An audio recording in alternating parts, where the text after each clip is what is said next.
You ask Tiger to solve.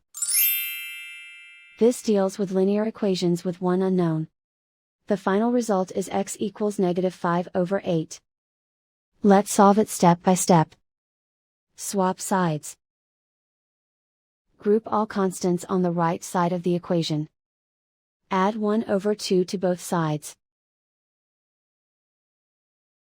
Combine the fractions.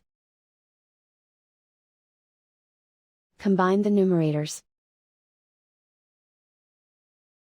Reduce the zero numerator.